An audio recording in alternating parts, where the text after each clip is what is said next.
It's my love Jones and I feel like I'm on fire.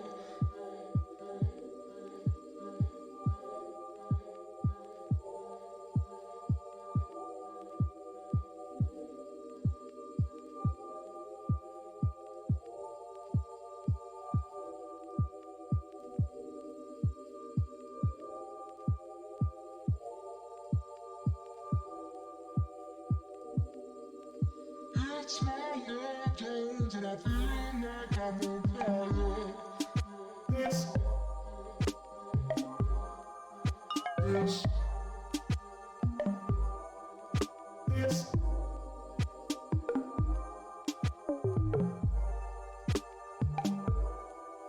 this,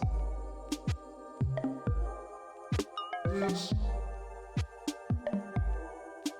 this.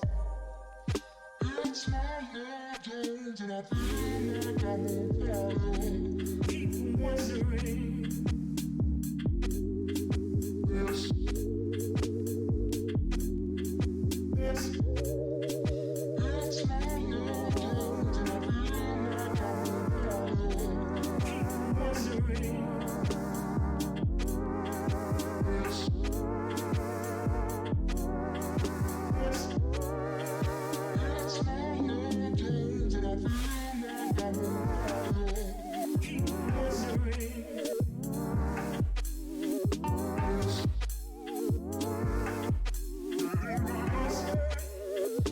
it's my love Jones and I feel like I'm on fire.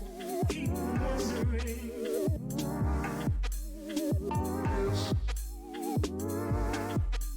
I'm on fire.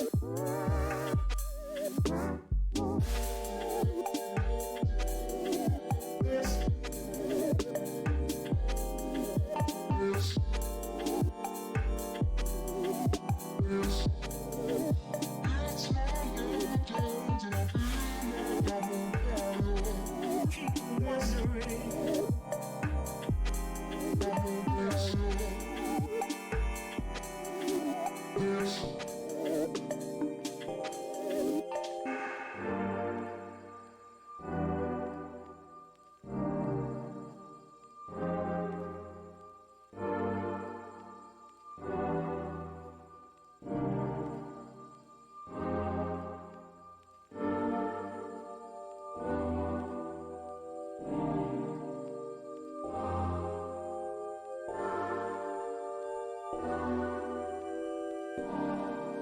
It's my love Jones and I feel like I'm on fire.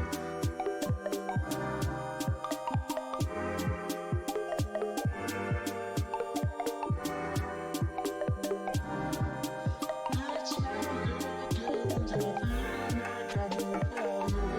Keep wondering.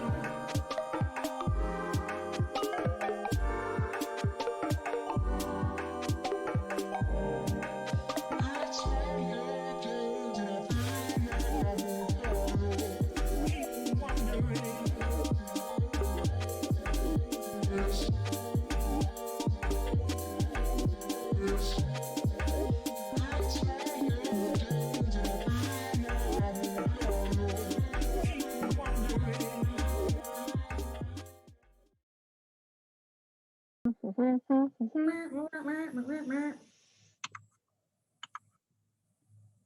And we Here we are go. live. Hello, and welcome to Let's Talk Pop. Today, as you can see, we have a fabulous guest on, which is Devon Maloney.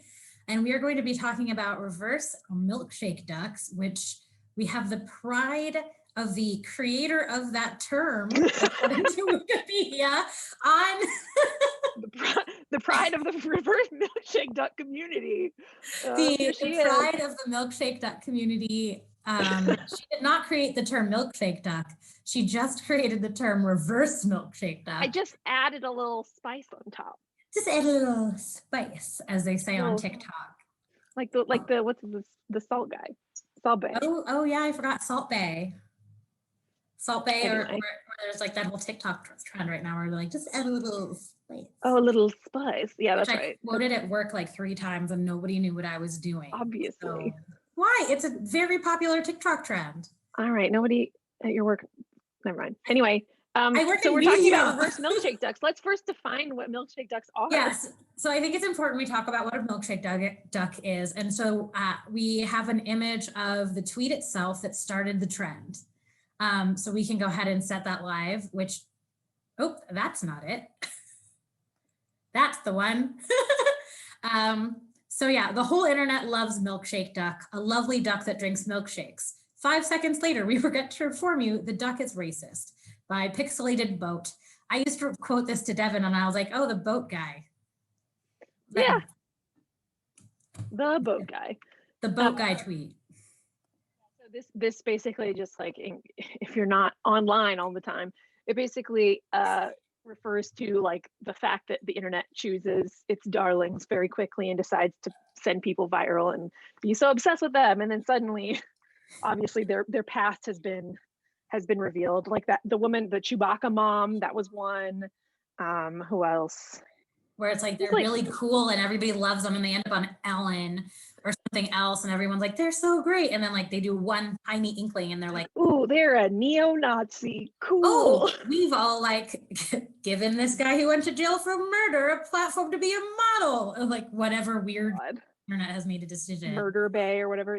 Yeah. So it's just like a milkshake duck is basically the term for somebody who becomes problematic very quickly after getting a lot of fame very quickly. Yes. And so this idea that Devon coined, according to Wikipedia. Yeah, so a couple of years ago, I was working as the internet culture editor of The Verge. And we had there was a story that happened one day.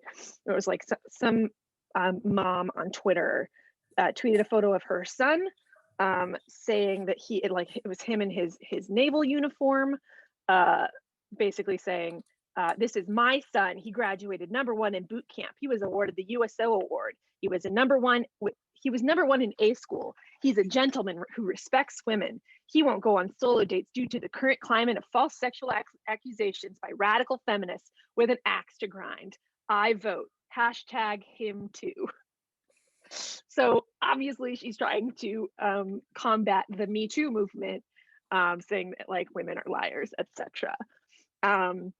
But when it ended up happening is her son found out that she was tweeting photos of him and making up this story about him. Obviously it turned into a viral thing because it was really funny. People made memes of it. But then he found out about it. He made a Twitter account, which he didn't have before, took a photo of himself in the same position, basically saying, that was my mom. Sometimes the people we love do things that hurt us without realizing it. Let's turn this around. I respect and #believe women. I never have and never will support #him too. I'm a proud Navy vet, cat dag, and ally. Also, Twitter, your meme game is on point. So basically, he did the opposite of the milkshake duck, which turned out to be fucking awesome. So it's this person that we all wanted to vilify and instead turned out to be wonderful. And that is, of course, Milkshake Duck. Yes. So I ended up writing a post about it because, the internet and internet culture, basically he pulls a reverse milkshake duck and shows us his color great, actually. So this is like a weirdly positive segment of ours today, where instead of trying to bitch about people we hate, we're actually going to talk about people who we thought had a lot of opportunity to be super shitty, and then actually turned out kind of awesome. It's great. I love that. I spend so much time online for my job, and just because, we're in a pandemic and I'm unemployed. But like, just watching people that I really fully expected to like make things worse, actively making things better, like actively choosing to like push back. It's not every single one of them, but some of them just really get me every time. So it's important that we point out what this isn't, because I think people get confused when they're like, we have people who are great and they've always been great. And that is not what we are talking about. Keanu Reeves doesn't have a problematic bone in his body. There's never been a version of time where people were like, maybe Keanu Reeves sucks. No, he's the difference. Right. So the difference is the difference Patrick between Stewart, always been great. an unproblematic a reverse milkshake duck is an unproblematic fave, but an unproblematic fave is not a reverse milkshake duck because A square is a square yeah, is a rectangle. exactly. But a rectangle is not a square. So just because it's basically people whose way was paved to be shitty or to let fans down, let progressive people down, basically. Yeah. So we're going to talk about some of our favorite current reverse milkshake ducks, but we'd love to hear yours in the chat. Refinements. Do you want to go first? But we will go first. Devon, do you want to intro our first reverse, like kind of the person who inspired this segment? Yes. The number one, the guy who I was like last week I was online and I just realized, I was like, man, this makes me happy every single time. And it's totally a meme, or it's totally something that like people who aren't online a lot like have finally like come across. But like the fact that this person has continued to do this just somehow, just like it just warms my heart every time. And that is Seth Rogen. So he spends all of his time now. Oh wait, what were you gonna say? Oh yeah, so just to like help with the images as we move through them. Seth Rogen, things that we would think maybe make him problematic are some of his movies have been, as much as I've enjoyed them, have had misogynistic flares. I have an image of fucking Sausage Party movie, which was just super upsetting and shouldn't have existed. I can't believe I watched that movie. I really did. Did you really? I don't remember why. Like, I've always kind of been a fan of his in general, but like he had a lot of things where like that could have gone either way. Well, he was shitty for a long time. Like he had a lot of horrible things to say about, Knocked Up, which was like arguably his big break. It's not necessarily his big break. He'd been in a bunch of other stuff, but like this was his star maker where he got to be a leading man. Right, exactly. So, but yeah, so he's done a lot of stuff that was just kind of like suspect. But yeah, so now over time, I guess since maybe 2016, maybe before, but he has taken up ceramics, first of all. Yes, I have an image of some of his ceramics because so he spends all his time on Instagram posting, like, they're beautiful. They're beautiful. And he's learned how it's been really like lovely because you've gotten to see him from the start. Like you've gotten to see like his first pieces. And now he's like, charting his journey. Incredible at making pottery. I just love it. So there's that. Obviously, like everybody like has their pandemic isolation hobby or whatever. I think his wife has something to do with it. Oh like, yeah, for sure. He started doing all of the like doing all these like charitable causes and stuff. Right. Big deal. So, but it would just been that. Like that doesn't make him a reverse milkshake duck because it's just pottery. Like plenty of hateful people do crafts. So, I mean, that's what we have like Hobby Lobby, right? Anyway, the thing that makes him a reverse milkshake duck is the fact that he relentlessly bullies Ted Cruz online.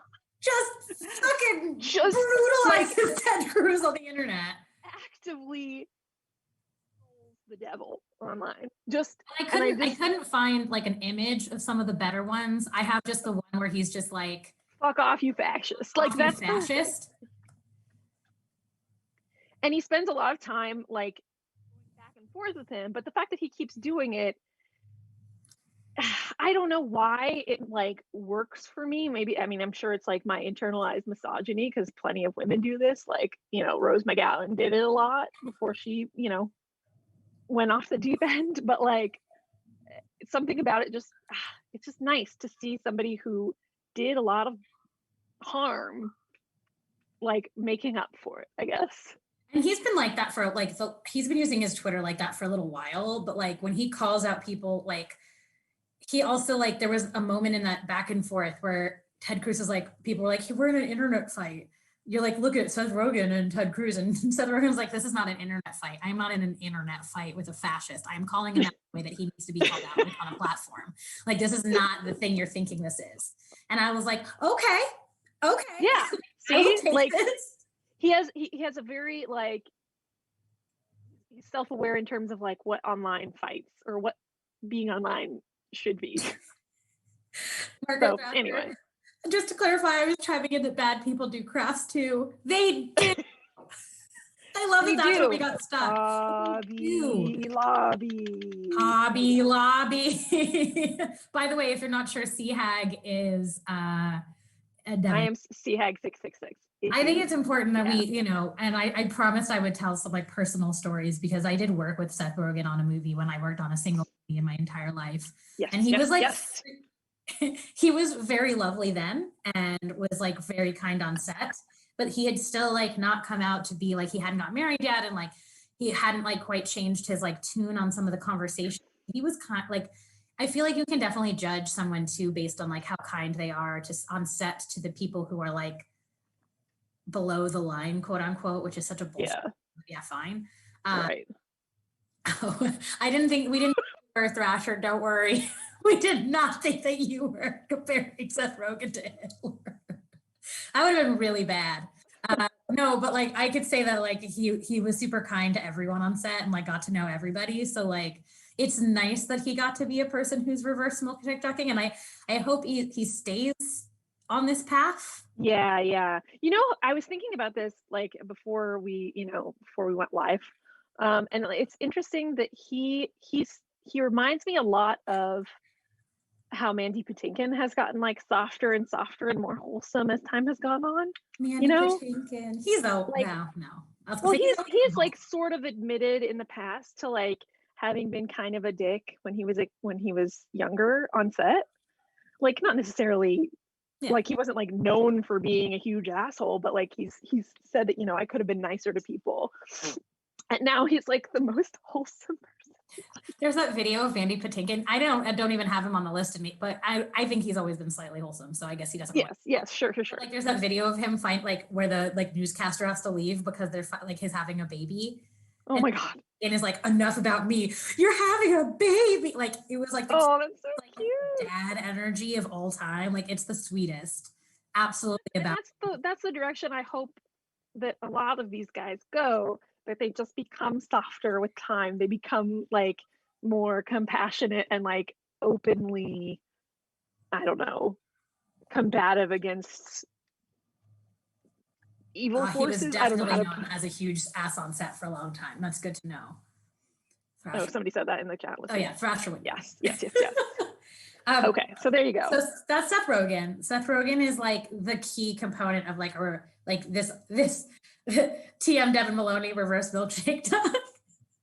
I'm gonna laugh about it. I just love that you have a thing on Wikipedia about you. It's on Wikipedia. My name is on there. If you look up milkshake duck, I'm in there. She did make up the original phrase, but she made up the other. I did. For people joining late, are we able to bring back up the milkshake duck tweet for a minute while we talk about some other stuff in the interim so that they understand the concept that we are speaking about? There it is. Just to remind everyone. And we applaud growth. We do applaud growth. We do. It's super important. You tend to mellow as you age, which is true. It's true, but some people mellow in the wrong way, like, you know, Clint Eastwood and who else is like some people yell at a chair during the Republican National Convention. And then plenty of people go down the get off my lawn road, and I would prefer I would prefer to mellow as I age. It's definitely nice seeing these people like going in a direction. Yeah, Ted Cruz could relax on the fascism. We hard agree. So on that note, Seth Rogen being kind of the intro to this, I think it's worth talking about another recent, very excited reverse milkshake duck. I guess I can kind of do the intro on this one because I was the one excited about this and Devon was like, okay, sure. Please. So very recently, JoJo Siwa, who is famous for being on Dance Moms, came out as a lesbian. She is not just famous for being on Dance Moms. She is like probably the most famous, lucrative child pop star that exists. Or queer. She's queer. I'm not actually sure, to be honest. She came out as gay. That was, She came out as was gay. wearing a shirt that said, "My Well, gay she actually cousin like is her." she confirmed it. She initially done like the I was born this way mouth sync on the TikToks, and then everyone's like, well, does this mean what we think it means? And then she's like, yes, it doesn't Yes, what you think it means. it does. She's 17, which is an interesting age to be worried about a milkshake duck in general. And so this is more like a premature reverse milkshake duck, where like this girl had the opportunity to have like a lot of things turn out poorly for her, like in terms of like being human. Like she is a child star, like she mostly like her fans are young children, like everything. And the people buying her stuff are moms, right? Are like Midwestern, like conservative moms, you know? Midwestern conservative, like her very toxic environment being from dance moms, but like, and she's had like a few missteps, but she's also under 18. So like none of, there's, well, she was just primed to be kind of like a, I hate summoning the devil, but she was like, she was primed to be like a Taylor Swift type, where she didn't talk about her policy, she didn't talk about her identity, because it was more lucrative to not do that. And certainly it is a risk financially for someone like JoJo Siwa to come out. And I just think it's really, I think it's exciting. I think that is a risk she is taking. Apparently her dad was like super about it, which is really cute. Which, you know, she has like support from her family, which is great. But like, I also think there's been a lot of conversation about one of my favorite topics, which is that of camp, and how she was like absolute, like she is 17 years old in this photo. Yeah, she's camp. Like it is worth noting that she is 17 years old, but like she's also like the epitome of camp. So like a lot of what she does and talks about is this idea of like the naivety, like the naive nature, naivete, where like her birthday party for turning 17 was her themed. Like she had JoJo themed? She had a JoJo themed JoJo birthday. Jesus Christ. Unironically, just because like she is amazing. Like she is the best spokesperson for this. Like the camp is just like out of my ears, and I am obsessed with her. And I'm just so excited about like, I guess a premature like reverse milkshake duck, but I think it's something worth premature. That was a choice. She made an active choice and put it on the table. Took a real risk. Maybe not a physical risk, but a financial risk and like a career risk. Right. Who her audience is. Right. It's kind of like adult, like I would put this, we were talking about Dolly Parton before the show started and how she's not really on our list because she's always been slightly but also like she lives in, like she's from Tennessee and like she's from the South and has like a lot of fans that like maybe wouldn't love some of the stances that Dolly Parton has taken. And I think it's kind of a similar like risk, right? It would behoove her to, I mean, you know what? It doesn't like whatever Dolly Parton does, like she's gonna be successful. Like that was, I think, made clear a long, long time ago. Can I have a Dara themed birthday party? Yes. Did you not? I have to change my name on the Zoom, so I just came up as Pop Culture Co-op. I just am the co-op, everyone. Oh my goodness. Here's my actual name. Yeah, Thrasher, I expect you to have a you themed birthday too. I think it would be important that we have us themed birthdays. Well, look, your birthday party this past year was the launch of Pop Culture Co-op. After the broadcast ended, there were presentations that were you themed. So oh no, that was during the presentation. That was while we were live on Zoom. Okay. Well, anyway, point is you did have there was a single B themed presentation and it was done by you. Yes, it was. It's just how I'm always right. I might be always right about pop culture, but Devon is the one who has a Wikipedia page for making up pop culture terminology. Oh my God. I'm never gonna let it go. But yeah, I think Nerd Derby, that statement makes, I don't know who JoJo is, but I am realizing I do know her from a Brad Mondo. Oh, holy shit. Chad. Oh my gosh. That makes Brad me so Mondo. happy. Brad Mondo. He's how I learned how to cut my own bangs, though. Yeah, I tried to dye my hair according to a Brad Mondo video. Didn't need to work get as off well of as I'd hoped TikTok. it, but you know. When you're like watching a YouTube video and sweating in your like bathroom, like with the scissors. Mhm. Okay. Like, once this Here we happens, go. there's no going back. This is it. Yeah, no. The patron saint of making horrible mistakes. It's what you're And then he- supposed and then to he- do and then he during a cat us on it. pandemonium. Yeah. Huh? What? I said it's what you're supposed to do during a pandemonium. Got it. Yes, it is. Get with the Make horrible program. mistakes. Chad. No, I feel like you're half with the program if you're watching Brad. I'm more curious as to why Brad is watching Brad Mondo videos. And yes, I mean a pandemic, but there's also a TikTok for like You don't need to explain. She said pandemonium and she meant pandemonium. I meant okay? pandemonium. We are in a panoramic, all right? We're currently in a panon. Just like strokes. We're currently in a panini and I'm not taking it back. It is a panini. My You're goodness. addicted to Brad videos. A So- Panera. Ooh. It is a Panera. We're in a Panera. I think that like totally off topic, but one of my favorite weird offshoots of the internet right now is how TikTok and like different internet places has learned how to evolve how you say things in order to get past clearances. Yeah. Oh yeah. Like So that they saying, like, don't have I'm to put gonna like a unalive myself. COVID.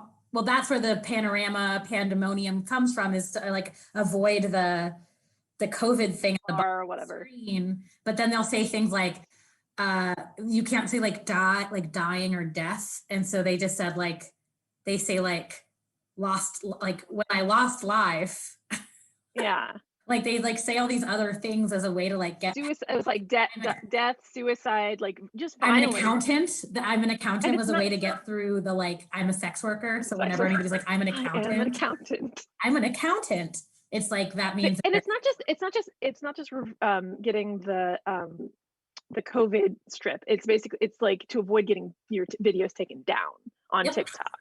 Mm-hmm. So it's like there's all these like weird like words that people double are speak. using.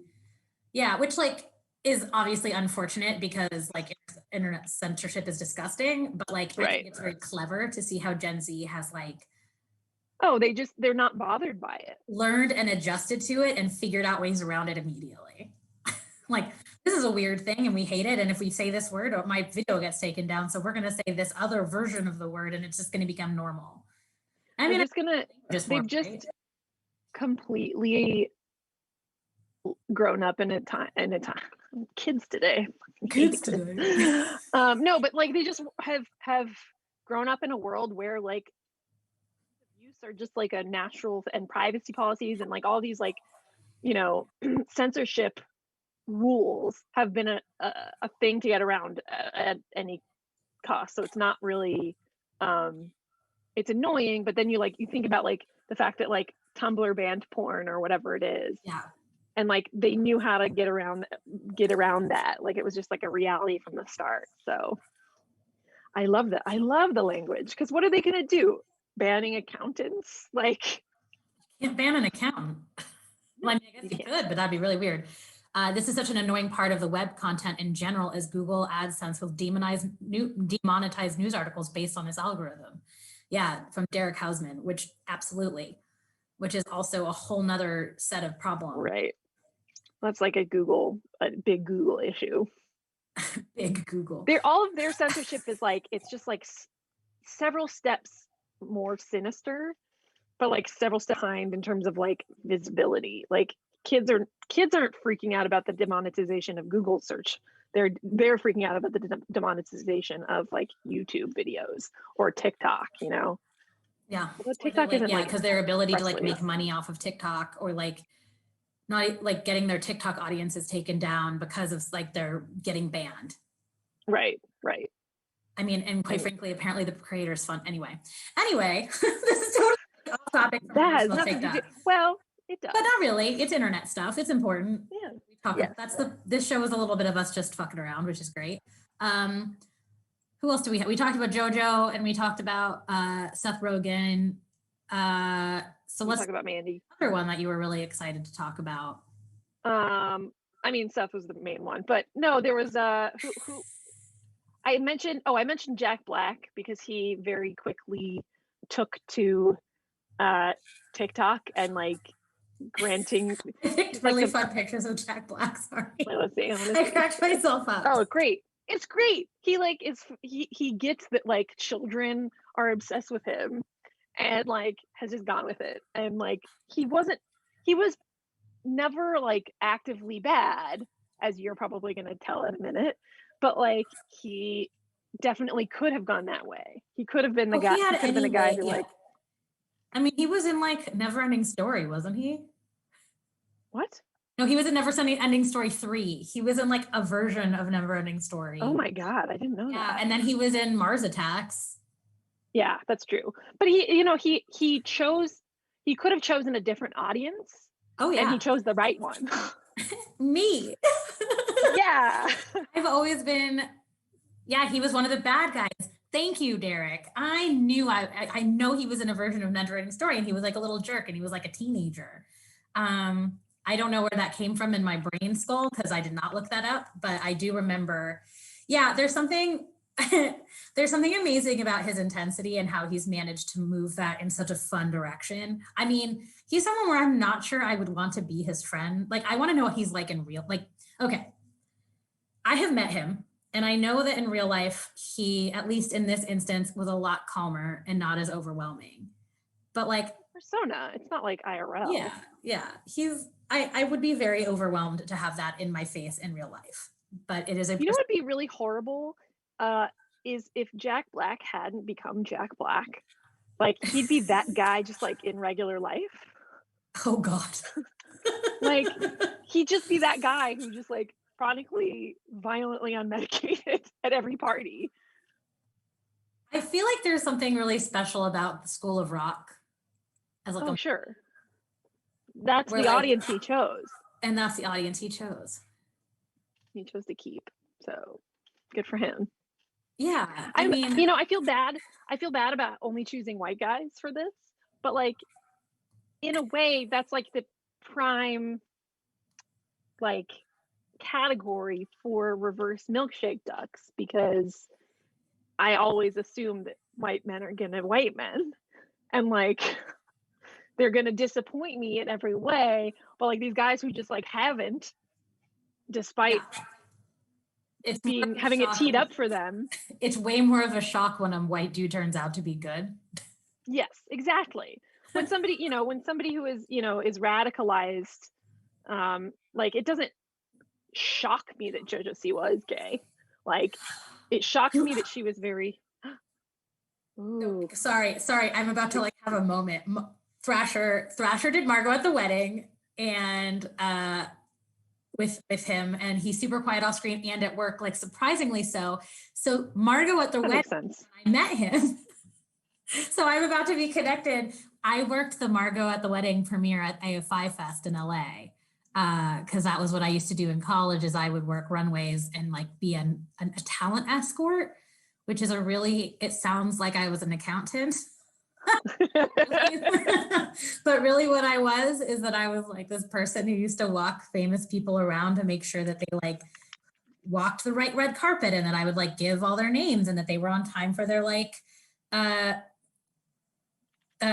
screenings and stuff. And so at the Margot at the Wedding premiere at AFI Fest, I was his escort with his family, and he had just had a daughter, and so he was like very excited to show me pictures of his baby. And his mom, I had to find his parents before he got there sitting at the bar, and I just had to find 2 Jewish people was what I was told. Like, there's just like an older Jewish couple, and they were like super sweet and got my email and like emailed me after, and he was like really that's cute. like the night hanging out with them. And so I was not surprised that he turned out awesome. But by then, they paid me in like film passes to the festival. Like that's how that worked. So for every like, it's just a volunteer sort of volunteered, you got like a ticket at the festival, which like when you're a college student going to film school, like getting tickets to festivals is a pretty big perk. And AFI Fest was cool because like when I used to work other festivals and do red carpet stuff, you're not really supposed to talk to the talent. Like it's like a thing, or like filmmakers, but when you talent. you know. I hate it. I But know like what you at mean. I ASI just Fest, am like ugh. all the people who worked there were going to film school and stuff, and they encouraged you to have conversations. That's where I met Terry Gilliam, someone who did not reverse Milkshake.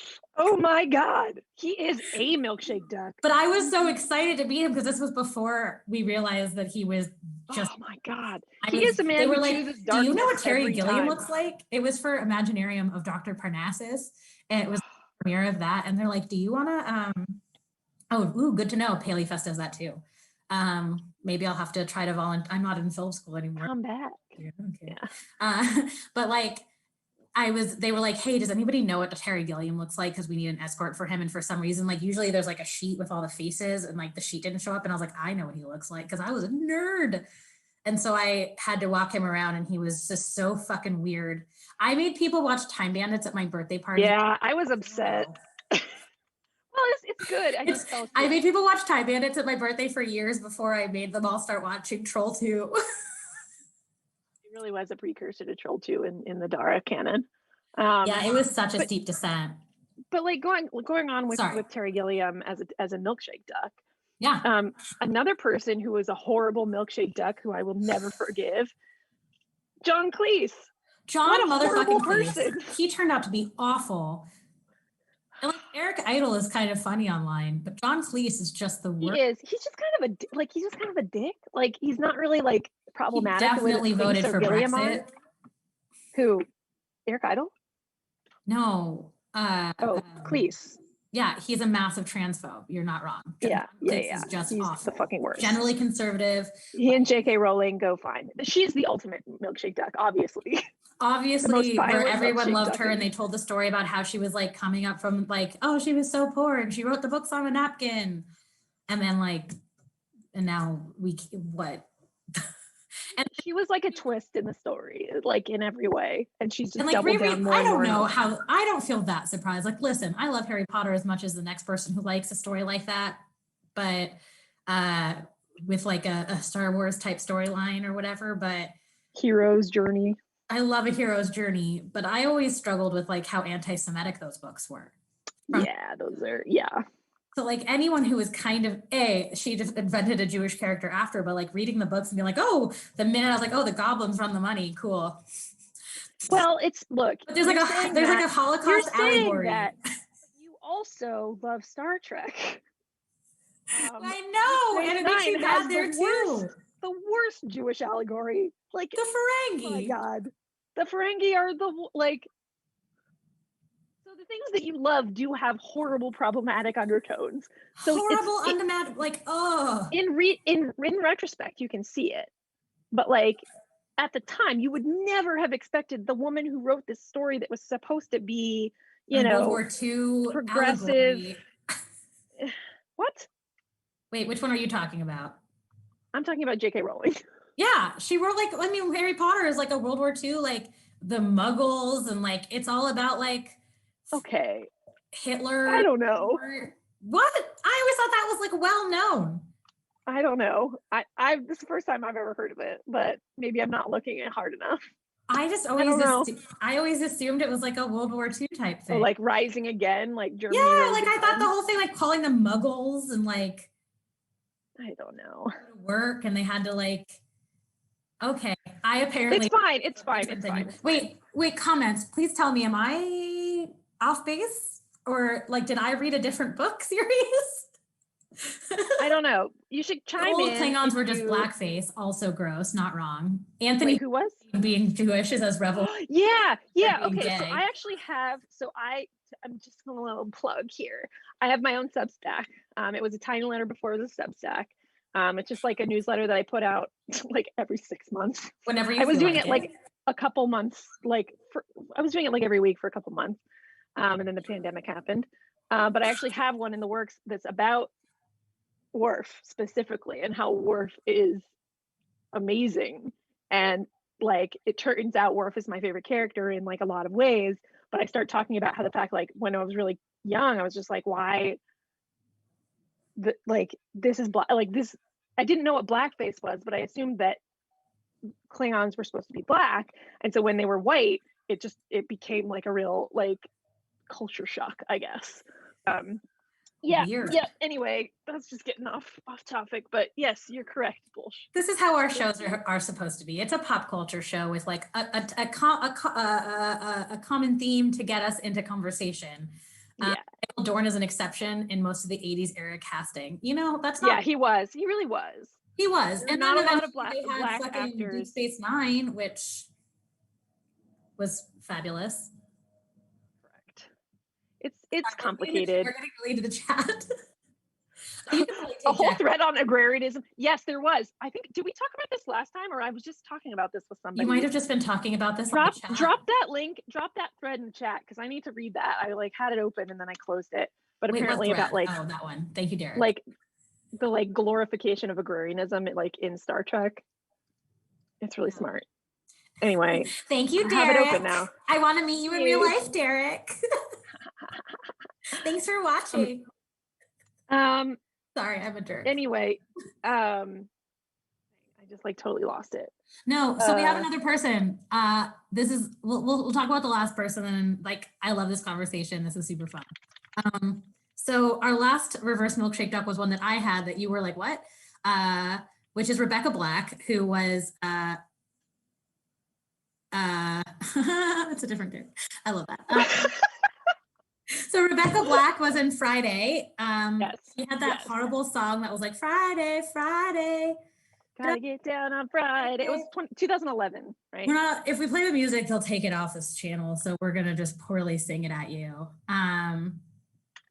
But she's in the back, and like the whole story behind this song was that like her parents paid for it to get made. It was one of those like houses. They like crank out a pop song for your kid, like very much like John Robert Powers. Yeah, kind of talent agency where they like create this. We all went to one idea of those that you have like a music career, and they make a music video for them. But like, yeah, her parents paid for the whole thing. But like, plenty of people were doing it. This one was just so unbelievably bad that it went viral. And also, she got horribly hurt, but also weirdly catchy. She did. She got very harassed after. It was terrible. She was a child. But something that's been like, and quite frankly, that kind of stuff can really push a person in a bad direction, can make them super interesting. I mean, you're looking at what's her face? Where your mom is like fame at a young age, like Bad Baby age, like the daddy made it happen way. But then it turned out that she's fucking cool. She's cool. She did like I think she's like the reverse. She's the reverse milkshake duck. Well, she's maybe to like Creation or somebody like that. Huh? Yeah, but she's also like an out lesbian who like is loud on TikTok and like is cool. The fact that she did. Yeah, she did like makes fun of the Friday all the time. Like is very in on the joke and doesn't make it a thing. The hate she got was absolutely unnecessary, and she's so queer and so lovely, and so like I felt like it would be remiss not to say like somebody, if we're going to talk about JoJo, it feels important that we also talk about somebody like Rebecca Black, who rather than us, like people hate on JoJo in a very different way, but like JoJo has too much power for it to ever hurt her. She's like a super powered pop star. Where like Rebecca Black had this one song that her parents paid for that became a hit all over that really was supposed to be like for her and her friends. Right. It was not meant, I mean, it was meant to be successful, but it was also like. It's kind of like when we used to, what was it, when people would like William Hung or whatever on like American Idol, when people like watch to make fun of you. Or like. I don't love. But he did go to my college with me, William Hung. Oh, did he? Yeah, he got his master's or his doctorate from Cal State Northridge, and he would sit in the school cafeteria by himself, and then people would like come up to him all the time, and it always like made me sad. It was nice enough, but they'd be like, "Are you William Hung?" And he'd be like, "Yes," and then he would just like keep. That's a like a genre of celebrity that I just check out. I can't do the like ironic fame thing. Yeah, I don't enjoy that. On the joke, it's just like, ugh. No, I don't like irony. Like, I know I don't like things ironically. I just like things. I'm really into just liking things. Also, love Devon getting compliments on her fantastic pastel pink hair in the chat. I love the pink hair Thank you. jumpsuit. It's a very good look.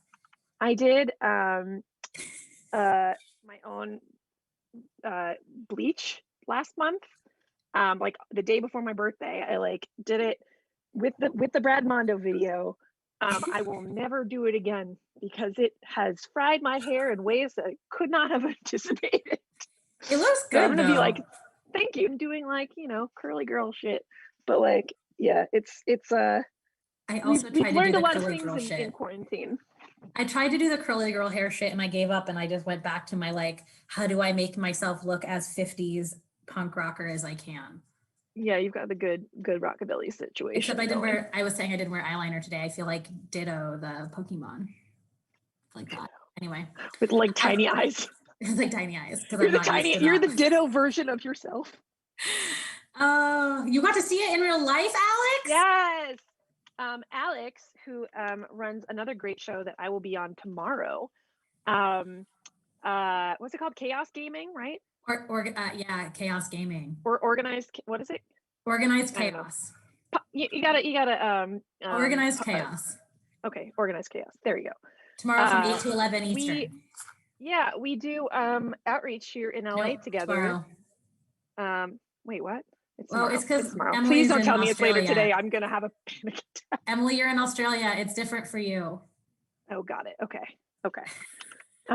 Anyway, we do outreach here in LA. We do on Sundays. We do like hot meals downtown, and there's a group that does it in MacArthur Park, and then there's a group who does it at the El Pueblo encampment downtown, kind of close to Chinatown. And Alex has been gone for a long time, and now they're back, and it's gonna be fun. Anyway, it's a really fun way to like force myself to do something every week when everything else is kind of unwieldy, no regularity whatsoever. So I recommend doing it. Pretty great. I mean, we do talk a lot about the fact of like mutual aid in your community. So while we're talking about milkshake ducks and reverse milkshake ducks and people who are turning everyone out to be has good, the potential to be a reverse milkshake duck. Everyone has the to potential. Their community. Everyone has the potential to be good. If you're a gentrifier. I am a gentrifier. Reverse milkshake duck yourself. So, you know, we should all reverse milkshake duck and turn out good. Oh no, it is me who is the chaos. Needs to be a shirt. Absolutely. Thrasher. I feel like we're often picking out shirts and like things that we need to like have as merchandise. Like, set on making merch for us. Pop culture co-op. Oh no, it is me who is the chaos. I feel like that really needs to be some merchandise. Slowly but surely, we're going to find someone who wants to sponsor us and make us stuff. Yeah, so there's a lot of really good shows on the co-op this week. So like, it's really fun having Devon, and having guests like you're going to be on 2 days in a row. Tomorrow I'm panicking a little bit because I don't think I'm creative enough to do real-time gaming, but we'll see how fun it is. I did it for my first time. Well, that's not true. I did it this version, like that wasn't actually D&D for the first time. Yeah. The last show, which you can still watch, I think, for another few days on here, but it's also on YouTube, which we also have a YouTube. And it was really, really, really fun. And I was really scared, but Alex is a phenomenal DM. They are just great. So I highly recommend tune in because it was a heck of a time. I had white man as a power, as well as like generic Gen Z, and I still got rejected by everyone. So it just felt very important. The power of 3 and meatballs. That did happen. Yeah, we had so much. I have no idea what that means. I turned myself into a man named John. It was very stupid. There's a lot of inside jokes, so I highly recommend you watch the show. So that you have to watch to get the inside jokes. I didn't watch last week. That's the whole thing, and people need to watch because that's the co-op. We're here for you to watch. I was a white man named John who definitely was not reverse milkshake ducking. I was did the opposite. So I think it's important, like, so to like take us back around to like this conversation that we've been having about like The theme. shake duck, reverse milkshake duck idea of like how we take these internet people and we build them up so quick without doing any research on them. And then immediately you're like, oh, wait, you suck. Like, how do we avoid that though? Ask me a question again. I just like spaced out. I was saying, how do we avoid milkshake ducking people where we're putting, I mean, obviously we need to do our research before like putting Rebecca back on. Look, I have a running philosophy or theory, if you will, about the internet, which is we learn how to be online over time. Just because, so obviously the nature of the internet is that we're all in a very small place simultaneously. Nobody fucking knows how to act, just like teenagers don't know how to act because their bodies like grow really quickly and there's all sorts of chemicals going on in their Arms bodies and legs. So I really think that we have been in like the teenage years of the internet, where I think now we're kind of edging into like the 19-20-year-old like area where we're kind of getting wise to the bullshit that we've like been the traps we've fallen in as a culture, as an online culture. So I think that like, especially now that so many like the older generation is on things like Twitter, and Facebook is hopefully experiencing a consequence at some point soon. That I think that we're gonna see, well, we're just seeing like more people are catching wise to the fact that like milkshake ducks are a thing, or that like we shouldn't shoot people. Like viral content doesn't have the same kind of it's not as monetizable. Is that the word I'm looking for? No. It's you can't monetize viral content the way that you did a couple of years ago. Like Ellen, another milkshake duck, somebody mentioned him in the chat. I had to bring it back up.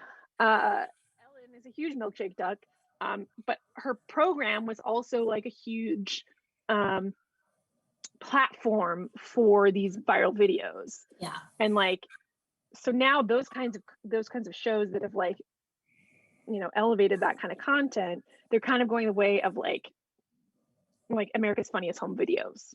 So like, there's new and better ways to like speak meme to gain viral fame, and it's not as powerful anymore. And I think that people are recognizing it more like at scale. Yeah, that makes my sense. Spiel. What do you think? That was such a beautiful spiel. It's like you do this for a living or something. I did. But I mean, it's always nice to have a professional pop culture person on the show. It makes it easier. But I think commodifiable is a great word. Commodifiable. I do think, like, especially since this is kind of what I work in, it you do. Very interesting, you know, like the Ellen thing, how that plays out in ways I can and cannot talk about at work. Well, you understand the mechanics of it, right? Like the mechanics of how things make it to the television. Yes. So that's, in case you're not sure, like I work in branded content, and I specifically am a project manager for branded content for some like large end clients. And so I work on media buying and planning. So it literally is the commodifiable parts of media, and how we talk about like, how do we sell a segment on Ellen, and how much does that cost, and what is the ROI on that? And then like, if we're doing a program, like if we're doing like a program with an influencer, like how do we pick that influencer to make sure that it's like brand safe and like, they're not going to milkshake duck. Like, how do we make sure that we're not going to milkshake duck, that we've done our homework, that we're not going to like put a bunch of money behind someone who has a bunch of followers and it turns out that they're shitty? Because that's a huge fear. Millennials and Gen Z are now adults. and they're the ones who are going to be making sure, I mean, and as far as they can, they're allowed to by their boss or whatever it is, are doing the background checks on these people. And so, the stuff that Reddit is doing now, or like, wherever, the people who are doxing these milkshake ducks, who are milkshake ducking them, so to speak, that This is the most fun. function is now going to the actual brands, or like, the people who are giving these people a platform or stuff, Yeah.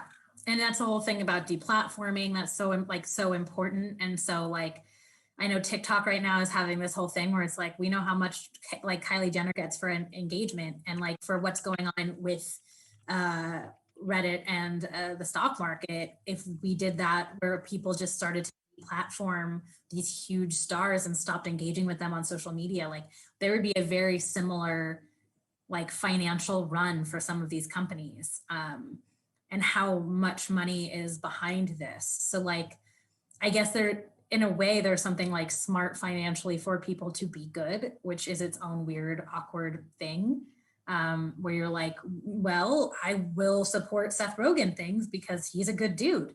And now that's right, a louder, gooder dude. yeah, it's true.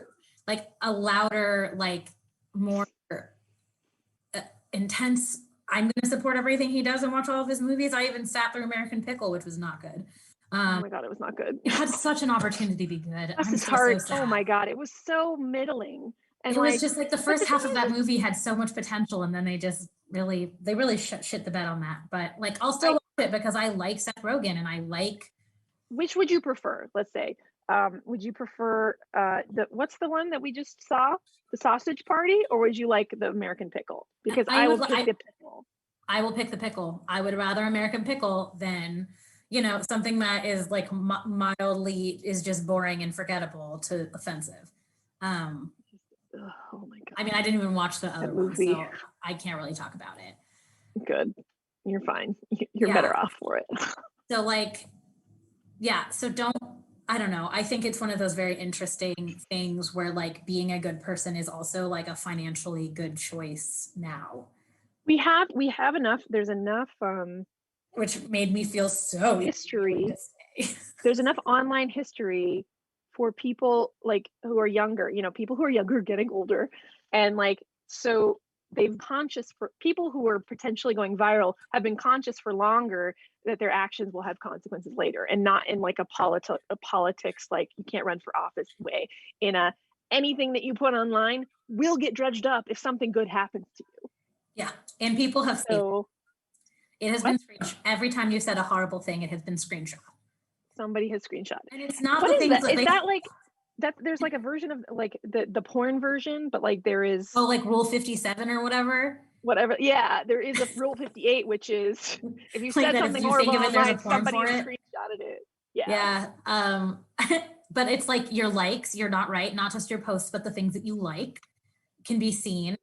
I think there's Army Hammer liked all that bondage stuff and got teased for it before, and then now it turns out he's a cannibal. Thank you. I was close. Rule 57, Rule 34. I'm glad I didn't know that because my parents are on position. No, I think it's super interesting. Like when we were like in high school and the internet started to be a thing, and we were getting warned about the fact that people could see, like, would be able to like keep us from getting jobs for drinking and partying. That's not even really a thing. Yeah. I would never get like a problem. Yeah, your Finsta is not private. Exactly. But like, I would never get in trouble for drinking at a party. Like the stuff that I got warned about in high school were not the issues. It was like, oh, is Finsta safe? No, Finsta is safe. None of them. No, Finsta is safe. Oh, I thought you were saying sorry. no, Yes, Finsta is safe. No, there's no comma there. Oh no. I have a Finsta on Twitter, but nobody will ever find it because. Bitch, what?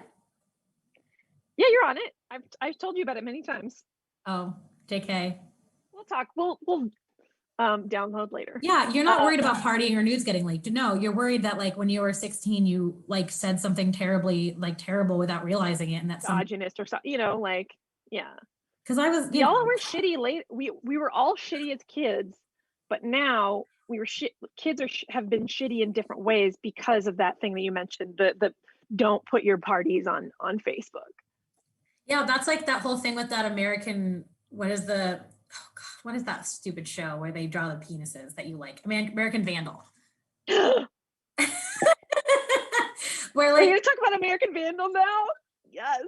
no, just for a second, where the idea of like people are mean, but they're mean in like a different way now, where it's like they're really nice as a way to be mean.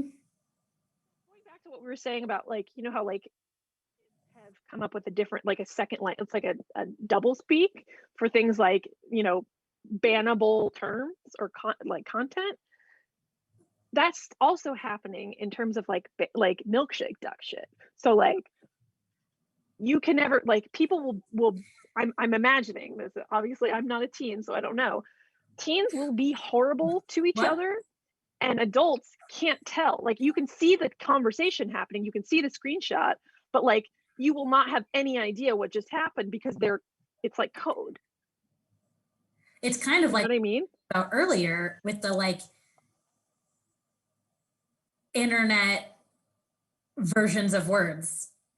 That's what I'm saying. It's like there is a milkshake duck version where like kids can be fucking horrible and there's absolutely no trace whatsoever. You can't prove it. Well, so that's horrifying. So on a positive note, we have a lot of people who are stepping into positivity and are doing good things that we weren't expecting to be good. Please make sure that you follow us on Instagram and Twitter, and we're on YouTube and we're here. So follow us here if you don't already. Tomorrow, you got called sir the other day in a meeting. Oh no. VHS archaeology. Well, go over to Nerd Derby then. But like tomorrow we have a show with Alex will be DMing for Organized Chaos. We have a bunch of cool shit. Please say thank you to Devon. Thank you so much, Devon, for being here with me today to talk about Pleasure. Reverse Milkshake Duck TM. And we really appreciate you being here, and we'll see you soon. Yay. Do, do, do, do, do, do, do. That's my theme song.